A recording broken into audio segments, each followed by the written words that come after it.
देख रहे हैं हमारा खास शो क्वार्टर वन नतीजे कौन बाजी मारेगा। अगले हफ्ते से रिजल्ट सीजन की शुरुआत हो रही है। जून तिमाही में कॉर्पोरेट इंडिया की हालत कितनी सुधरी है, रिकवरी की रफ्तार कितनी तेज हुई है और इन नतीजों से पहले रणनीति आपकी क्या होनी चाहिए, क्या निवेश करना फायदेमंद होगा, अगर हाँ तो नतीजों के लिहाज से कौन से वो शेयर्स है जिनको आपको नजर रखनी है या फिर स्ट्रेटेजी बनानी है। इसी पर हम बातचीत करेंगे। एक्सपर्ट्स हमारे साथ मौजूद रहेंगे और हमारे साथ मेरे सहयोगी भी मौजूद रहेंगे संदीप, जिनसे हम जानेंगे कि एग्जैक्टली अलग अलग सेक्टर से किस तरह की उम्मीद इस बार के नतीजों में रखी जा रही है। टीएस हरिहर हमारे साथ मौजूद हैं। कुछ ही देर में हमारे साथ मयूरेश जोशी भी मौजूद रहेंगे और जानने की कोशिश यही करेंगे कि निफ्टी 50 या फिर मिड कैप या फिर स्मॉल कैप इन इस पूरे ही स्पेस में से कौन सी वो कंपनियां हैं जिनके नतीजे अच्छे रह सकते हैं और जो कंपनी आपको फायदा पहुंचा सकती हैं। तो शुरुआत करते हैं हमारे खास शो की, जिसका नाम है क्वार्टर वन नतीजे कौन बाजी मारेगा। टीएस हरिहर मौजूद है हमारे पास, उन्हीं के पास चलते हैं। टीएस नमस्कार, स्वागत है आपका इस शो में। सबसे पहले तो यही जानना चाहेंगे कि इस बार का जो ओवरऑल अर्निंग सीजन है वो आपको कैसा लग रहा है। क्वार्टर फोर के अर्निंग सीजन में हमने देखे थे कुछ ग्रीन शूट्स जरूर दिखाई दिए थे, तो क्या ये मानकर चला जाए कि रिकवरी इस बार के अर्निंग्स में दिख सकती है और क्वार्टर फोर के मुकाबले थोड़ा बेहतर क्वार्टर वन रह सकता है? मैं मानता हूं कि शायद से क्वार्टर फोर के मुकाबले Q1 थोड़ा और डिसअपॉइंटिंग रह सकता है, क्योंकि on a YOY basis we could see about 5.5 to 6% fall in profits. लेकिन आप QOQ quarter on quarter basis में देखोगे तो the profit fall could actually be little higher, 7 से 8% हो सकता है। तो मैं मानता हूं कि शायद प्रीवियस क्वार्टर में हमने जो देखा उससे the situation could actually be slightly worse rather than slightly better. जी, यानी आप मान रहे हैं कि जो ग्रीन शूट्स दिखाई दिए थे बीते क्वार्टर के अर्निंग्स में, उसके मुकाबले थोड़ा सा डिसअपॉइंटिंग ये क्वार्टर रह सकता है। और इनफैक्ट हाल ही में काफी सारी ऐसे रिपोर्ट्स भी आई हैं जिसमें कहा गया है कि क्वार्टर वन में जो निफ्टी 50 कंपनीज हैं उनके प्रॉफिट्स में 5% के आसपास का डिप देखा जा सकता है। लेकिन अब सवाल ये है कि कौन कौन से सेक्टर्स हैं जिनकी परफॉर्मेंस ठीक ठाक रह सकती है और कौन से सेक्टर्स हैं जो कि खराब परफॉर्म कर सकते हैं और कौन से वो शेयर्स हैं रेस्पेक्टिव सेक्टर्स के जो कि आपको फायदा पहुंचा सकते हैं। मेरे सहयोगी संदीप भी मौजूद है, उनके पास चलते हैं और शुरुआत कर लेते हैं जो इकोनॉमी की नींव है यानी बैंकिंग से। बैंकिंग सेक्टर की बात कर लेते हैं। बहुत सारे कंसर्न्स हैं संदीप बैंकिंग सेक्टर से जुड़े हुए, ये सभी जानते हैं। Bad asset quality, credit growth, ये कुछ की कंसर्न्स इस पूरे स्पेस के साथ बने हुए हैं। और हमने देखा भी था कि बीते क्वार्टर में खराब एसेट क्वालिटी को लेकर काफ़ी जो नतीजे थे उस पर एक साफ रिफ्लेक्शन देखा गया था। लेकिन इस बार के अर्निंग सीजन से क्या उम्मीद है, खासतौर से बैंकिंग सेक्टर से?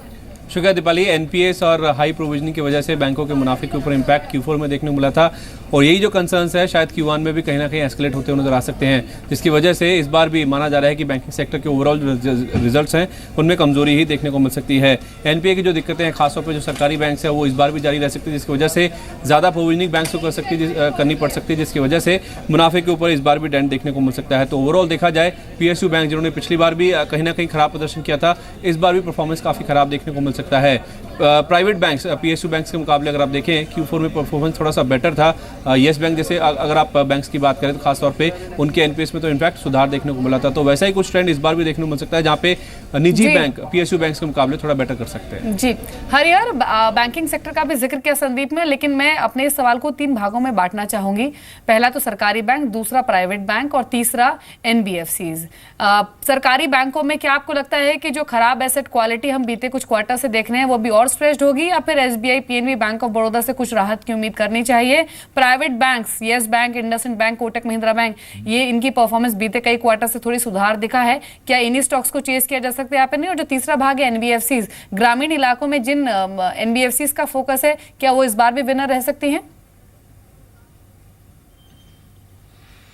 देखिए दीपाली, पहले मैं PSU बैंक्स की बात करूंगा और जैसे आपके एनालिस्ट भी कह रहे थे, देखिए एज ऑफ मार्च 2016 जो ग्रॉस NPAs है PSU बैंकिंग सिस्टम के लगभग 7.5% था और माना जाता है कि by the time we reach March 2017 ये ग्रॉस NPAs लगभग 9% पहुंच सकता है। इसका एक ही इंटरप्रिटेशन है कि अगले 2 या 3 क्वार्टर में हमको काफ़ी ज़्यादा NPA राइट ऑफ देखने को मिलेगा, जिसका maximum pressure I think PSU banks पे रहेगा। और ऑब्वियसली PSU में सबसे बड़ा लेंडर SBI है, तो SBI पे डेफिनेटली प्रेशर जारी रहेगा। मैं मानता हूं कि अक्रॉस द बोर्ड जितने भी PSU बैंक है सब में NPA का प्रेशर जारी रहेगा। तो as far as we are concern PSU bank से हम दूर ही रहेंगे।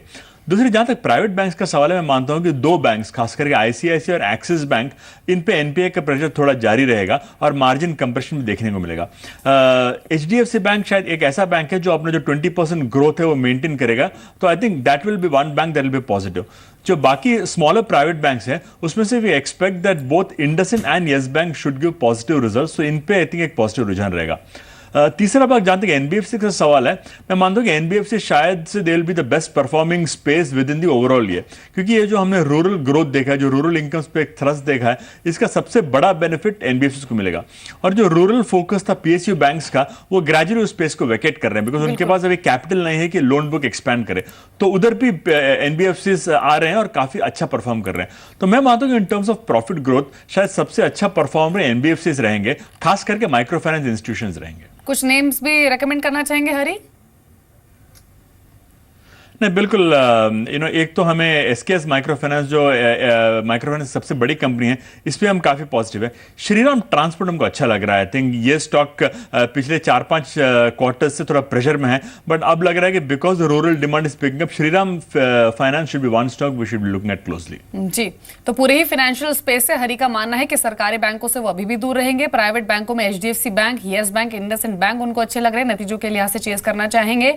और एनबीएफसी स्पेस से Bharat financial, Shriram transport finance, जहां पर अर्निंग्स बीते क्वार्टर्स में भी काफी स्ट्रांग आई थी और आने वाले क्वार्टर्स जो है वो भी स्ट्रांग रह सकते हैं, तो इन स्टॉक्स पर आप फोकस कर सकते हैं। अब कैपिटल गुड्स स्पेस की बात कर लेते हैं और संदीप के पास चलते हैं एक बार फिर से। संदीप, कैपिटल गुड्स की जो अर्निंग्स हैं वो बीते कई क्वार्टर से कमजोर आ रही हैं, वीक ऑर्डर इनफ्लो अभी भी एक कंसर्न बना हुआ है, कुछ राहत की उम्मीद की जाए इस बार या फिर लैकलस्टर परफॉर्मेंस ही रहेगी?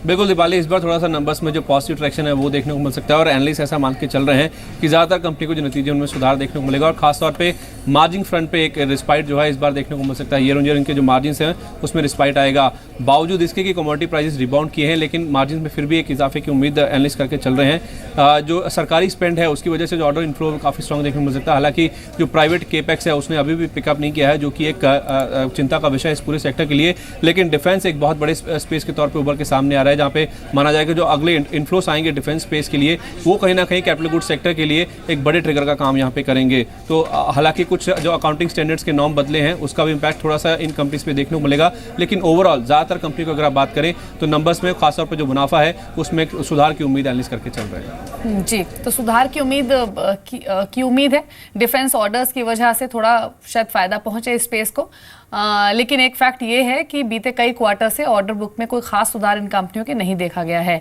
लेकिन आय और मुनाफे में शायद थोड़ी ग्रोथ दिखे इस बार के क्वार्टर में। मयूरेश जोशी भी हमारे साथ मौजूद है एंजल ब्रोकिंग से, उनसे बातचीत करते हैं। मयूरेश नमस्कार, स्वागत है आपका। अभी कैपिटल गुड सेक्टर की बात की संदीप ने, मैं इसी सेक्टर पर आप एक कमेंट्स देना चाहूंगी, थोड़ा सा और इलेबोरेट करना चाहूंगी। यहाँ पर कैपिटल गुड्स को हम शामिल कर लेते हैं, डिफेंस स्पेस को शामिल कर लेते हैं और इंफ्रास्ट्रक्चर को भी शामिल कर लेते हैं, क्योंकि मोर और लेस सरोकार कैपिटल गुड्स से है इस पूरे सेक्टर का। आप कैसे अर्निंग्स की उम्मीद कर रहे हैं और इन तीनों ही रेस्पेक्टिव पॉकेट से कौन से वो स्टॉक्स होंगे जो आप हमारे व्यूअर्स को रेकमेंड करना चाहेंगे, खासतौर से नतीजों के लिहाज से?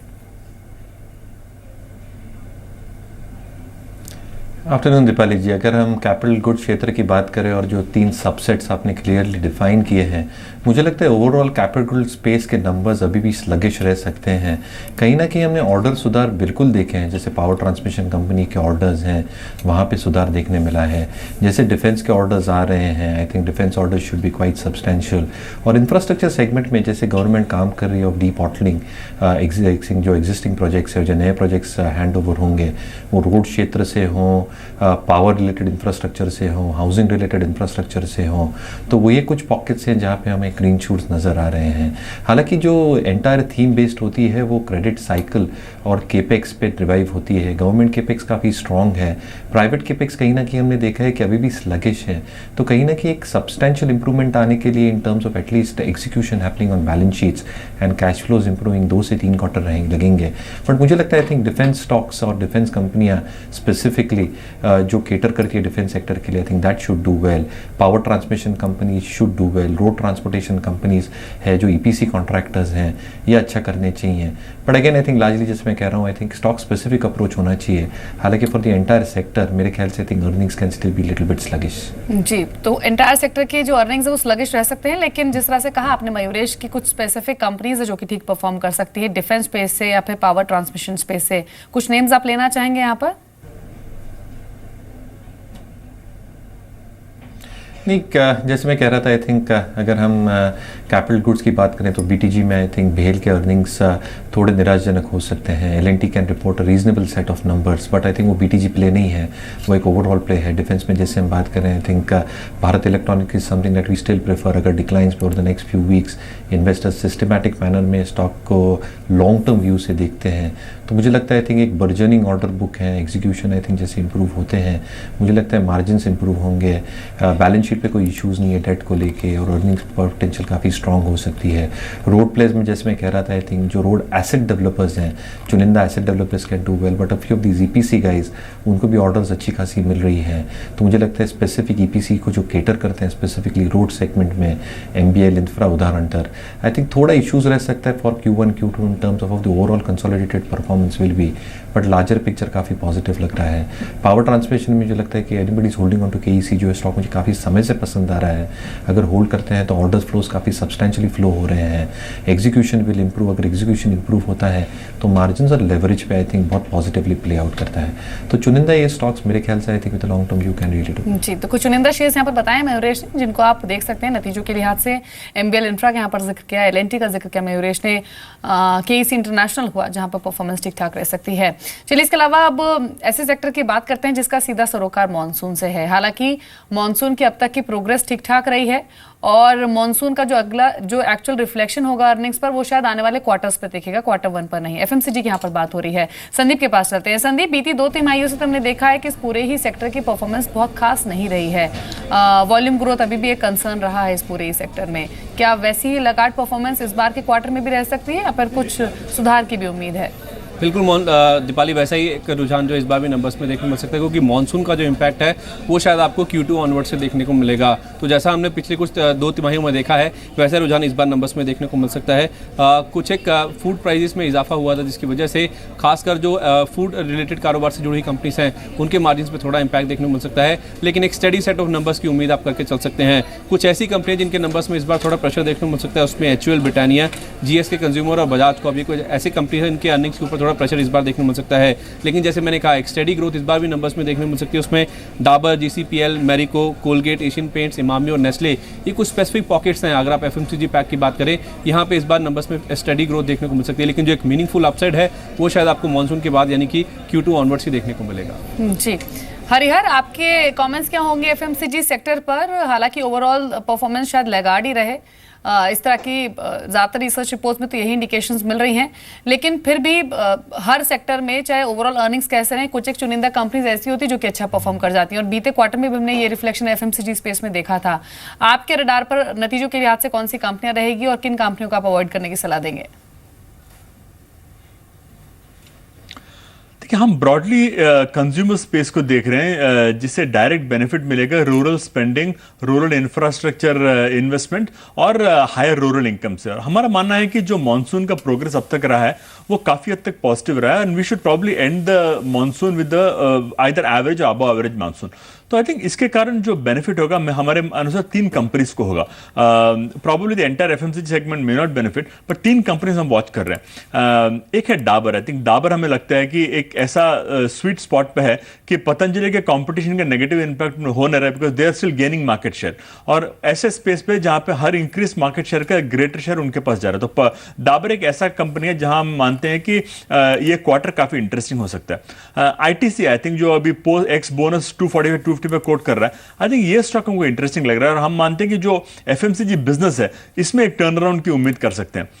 बट सबसे बड़ा हमारा जो पॉजिटिव है वो hero Honda, it's two-wheeler stock, hero MotoCorp sorry. हम मानते हैं कि ये कंपनी में बहुत अच्छा इंपैक्ट मिल सकता है both in terms of numbers and in terms of margins. तो ये 3 स्टॉक है जो हमें कंज्यूमर सेगमेंट से अच्छा लग रहा है। और आपको हम बता रहे हैं निवेश के कुछ विकल्प जो कि सिर्फ और सिर्फ नतीजों के लिहाज से आपके साथ शेयर किए जाएंगे। अगले हफ्ते से रिजल्ट सीजन की शुरुआत होनी है और इसीलिए अलग अलग सेक्टर्स को चुनकर हम लेकर आए हैं आपके लिए। ब्रेक में जाने से पहले हमने बात की बैंकिंग सेक्टर की, हमने FMCG सेक्टर को भी चर्चा में शामिल किया और साथ ही अब बात कर लेते हैं IT सेक्टर की।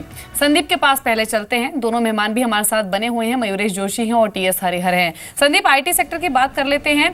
आमतौर पर जो अप्रैल जून तिमाही होती है वो IT सेक्टर के लिए एक स्ट्रॉन्ग क्वार्टर माना जाता है और कई सारी ऐसी रिपोर्ट्स भी आई हैं कि तिमाही दर तिमाही पर जो लीडर्स हैं जैसे TCS हुआ या फिर इन्फोसिस हुआ, विप्रो हुआ, इनकी परफॉर्मेंस में सुधार देखा जा सकता है। लेकिन एक फैक्ट ये भी है कि HCL, इन्फोसिस और साथ ही साथ KPIT टेक्नोलॉजीज ऑलरेडी वार्निंग जारी कर चुके हैं वीक अर्निंग्स को लेकर। तो ओवरऑल ये अर्निंग सीजन लग कैसा रहा है पूरे IT सेक्टर के लिए?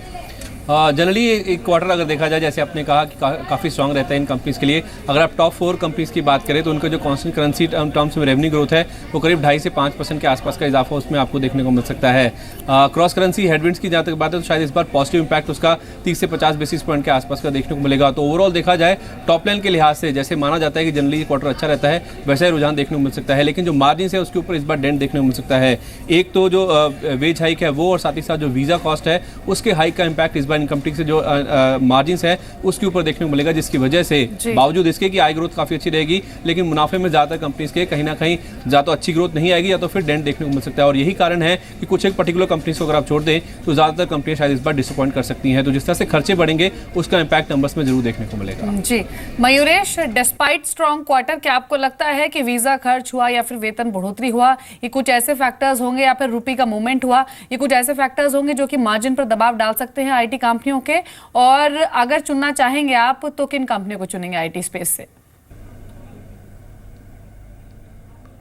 नहीं, बिल्कुल दीपाली जी, आई थिंक जो क्रॉस करेंसी हेडविंड्स है वो IT कंपनियों को डेफिनेटली हिट करेंगे। किस प्रोपोर्शन पे हिट करेंगे ये हेजिंग पॉलिसी पे डिपेंडेंट होगी, but it is largely a fact कि क्रॉस करेंसी के वजह से एक ज़रूर फटका पड़ सकता है। दूसरी बात आई थिंक जैसे संदीप बता रहे थे, आई थिंक जो वीज़ा कॉस्ट्स हैं, जो वेज हाइक्स एक्सपेक्टेड होती हैं, उसके वजह से थोड़ा डेंट आ सकता है in terms of margin outlook going forward. और जो ब्रेक्सिट का इशू हुआ है, काफ़ी IT कंपनियों का जो एक्सपोजर है EU region and Great Britain की तरफ आई थिंक मिड-20s में है। तो कहीं ना कहीं आई थिंक मैनेजमेंट कमेंट्रीज ये फॉल आउट कैसे देखते हैं in the next few quarters. क्या डिस्क्रिशनरी स्पेंडिंग कम होगी, क्या आउटसोर्सिंग बढ़ेगा जिसकी वजह से IT कंपनियों को फ़ायदा होगा। आई थिंक ये सारी चीज़ें जानना मैनेजमेंट कमेंट्री से बहुत ज़रूरी होगी।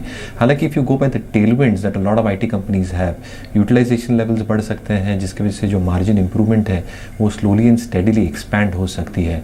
तो कहीं ना कहीं मुझे लगता है I think top tier IT कंपनियों में अगर हम एक सिस्टमैटिक वे में इन्वेस्ट करते हैं तो अगले 4 से 6 क्वार्टर आई थिंक अच्छे होने चाहिए। मेरे हिसाब से आई थिंक मैनेजमेंट कमेंट्रीज काफ़ी की और अहमियत रखेंगी, specifically looking at Q1 numbers. जी चलिए, अब ऑयल एंड गैस सेक्टर को भी देख लेते हैं और संदीप के पास चलते हैं। संदीप, पूरा ही ऑयल एंड गैस सेक्टर एक बड़ा सेक्टर है, यहाँ पर ऑयल मार्केटिंग कंपनीज आती हैं, गैस डिस्ट्रीब्यूशन कंपनीज आती हैं।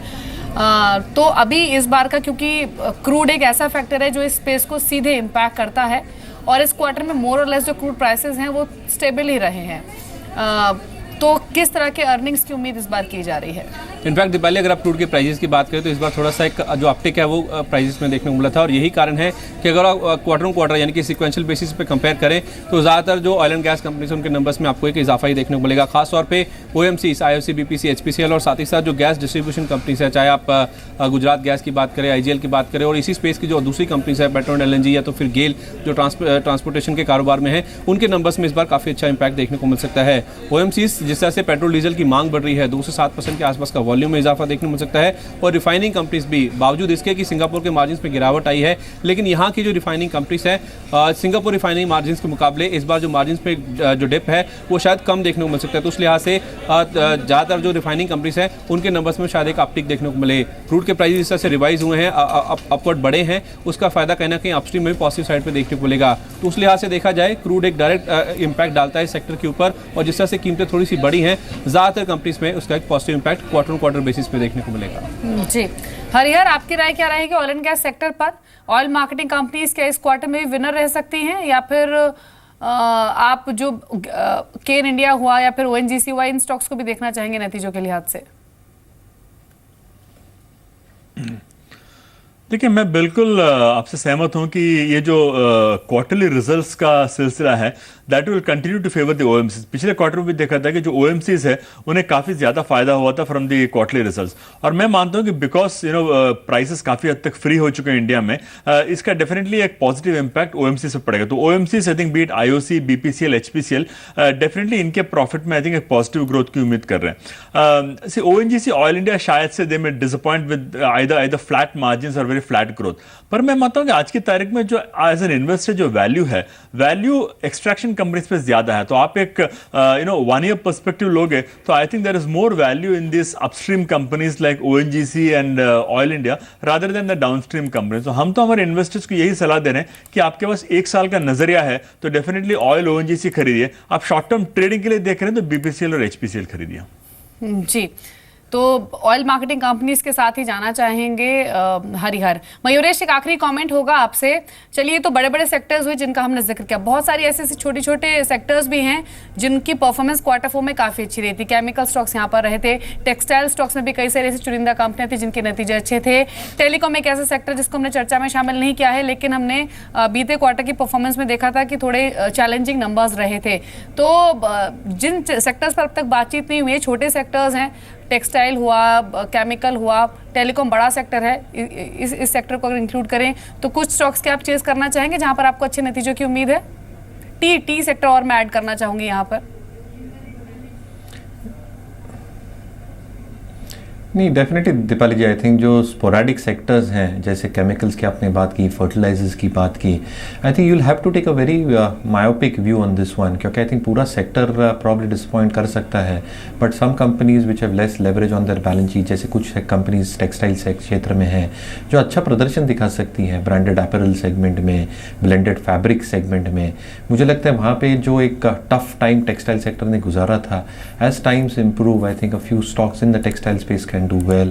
फर्टिलाइजर्स में मेरा मानना है जो यूरिया बेस्ड फर्टिलाइजर्स हैं, एक क्लियर पास थ्रू होती है prices, but again I think the benefit that will probably receive with lower input cost, मेरे हिसाब से I think that can get offsetted with larger volumes coming through. तो specific stocks within this sector can do well. और cyclicality के हिसाब से मैं बात करूँ तो शायद इंफ्रास्ट्रक्चर में we did not touch upon cement, but cement as a sector can do really well. तो मुझे लगता है आई थिंक जैसे यूटिलाइजेशन लेवल्स बढ़ती हैं, जैसे वॉल्यूम्स इंक्रीज होती है, रियलाइजेशन इंप्रूव होंगी, as a bit per tonne increase, return ratios improve होंगे। जी, तो सीमेंट सेक्टर की परफॉर्मेंस इस बार के क्वार्टर में काफ़ी स्ट्रॉन्ग रह सकते हैं, ऐसा मयूरेश नहीं ज़्यादातर जानकार मानते हैं। और साथ ही टेक्सटाइल हुआ, टी सेक्टर हुआ, फर्टिलाइजर स्पेस हुआ, यहाँ पर भी चुनिंदा कंपनीज की परफॉर्मेंस अच्छी रह सकती है। चलिए, शुक्रिया मयूरेश आपका भी, हरिहर आपका भी शो में शामिल होने के लिए और कमेंट्स शेयर करने के लिए। संदीप, आपका भी शुक्रिया।